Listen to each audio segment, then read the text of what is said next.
대한민국 축구 국가대표팀의 2026 국제축구연맹 피파 북중미 월드컵 32강 진출 여부가 걸린 남아프리카 공화국전 심판진이 확정됐다. 이른바 경고 트러블 상태인 이강인, 파리 생제르맹은 하필이면 4년 전 자신에게 석연찮은 경고를 준 주심과 다시 마주하게 됐다. 피파는 오는 25일 오전 10시 한국 시간 멕시코 몬테레이 스타디움에서 열리는 대회 조별리그 A조 최종전 한국과 남아공전을 아르헨티나 출신의 파쿤도 테오 심판이 주심으로 진행한다고 22일 발표했다. 부심 역할은 같은 국적의 후안 파블로 벨라티, 가브리엘 차데 심판이 각각 맡는다. 대기심과 예비심은 콜롬비아 출신의 안드레스 로하스, 알렉산데르 구스만 심판이 각각 배정됐다. 주심인 테오 심판은 1982년생으로 지난 2013년 아르헨티나 프리메라 디비숑을 통해 프로 심판 커리어를 시작했다.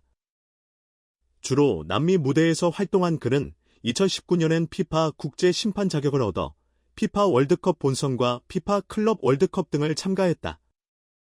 월드컵 본선은 지난 2022 피파 카타르 월드컵에 이어 이번이 두 번째다. 공교롭게도 지난 카타르 월드컵 당시엔 한국과 포르투갈의 조별리그 최종전을 주심으로 진행한 바 있다. 테오 심판이 진행한 경기에서 한국은 포르투갈의 2-1 승리를 거두고 극적으로 대회 16강 진출에 성공했다. 그 외엔 스위스 카메룬전, 조별리그, 모로코 포르투갈전, 8강, 주심 역할을 맡았다. 이번 북중미 월드컵에선 캐나다 보스니아헤르체고비아의 조별리그 B조 1차전을 관장했다. 한국의 극적인 카타르 월드컵 16강 확정 당시 주심이라는 점은 반가운 일이지만 이강인에게는 다소 찜찜한 주심 배정일 수 있다. 포르투갈전 당시 석연찮은 경고를 받은 바 있기 때문이다. 당시 이강인은 비티냐의 역습을 저지하기 위해 태클을 가했고 이를 본 테오 주심은 가차없이 경고를 꺼냈다. 이강인은 비티냐의 다리가 아닌 공을 먼저 건드렸다는 제스처와 함께 경고, 판정에 항의했으나 번복은 없었다. 당시 석연찮은 경고 기록이 더욱 눈에 띄는 건 이강인이 이번 대회의 경고, 트러블 상황에 놓여있기 때문이다. 이강인은 지난 19일 멕시코와의 조별리그 2차전 볼 경합 도중 상대 발을 밟아 경고를 받았다. 만약 이강인이 남아공과의 3차전에서도 경고를 받게 되면 그는 대회 규정에 따라 다음 경기에 징계로 출전할 수 없게 된다.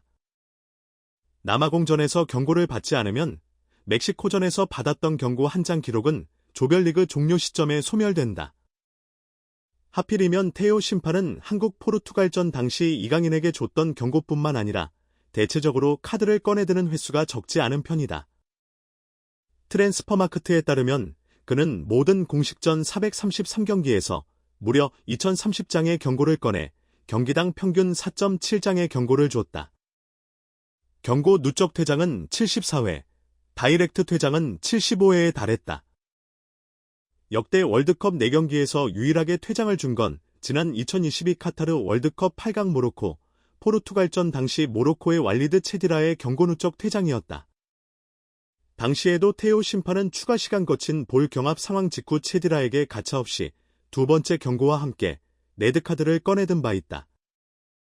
이번 북중미 월드컵 당시 캐나다 보스니아전에서도 한 경기에 무려 5차례 옐로카드를 꺼냈고 30차례 파울을 지적했다. 당시 테오 심판의 파울 지적 횟수는 20명 심판 가운데 전체 2위, 카드는 전체 4위에 각각 해당했다. 홍명보 감독이 이끄는 한국은 1승 1패, 승점 3으로 조별리그 A조 2위다. 멕시코 2승, 승점 6, 가조 1위와 32강 진출을 모두 확정했고 한국의 뒤를 체코와 남아공, 2상 1무 1패, 승점 1이 뒤쫓고 있다. 한국은 남아공과 비기기만 해도 조 2위로 32강에 진출하지만 패배할 경우 같은 시각 멕시코, 체코전 결과에 따라 조 3위로 떨어져 다른 조 3위 결과를 기다리거나 4위로 추락해 아예 탈락할 수도 있다. 이번 월드컵은 각 조 1위와 2위, 그리고 12개 조 3위 중 성적이 좋은 상위 8개 팀이 32강 토너먼트에 진출한다.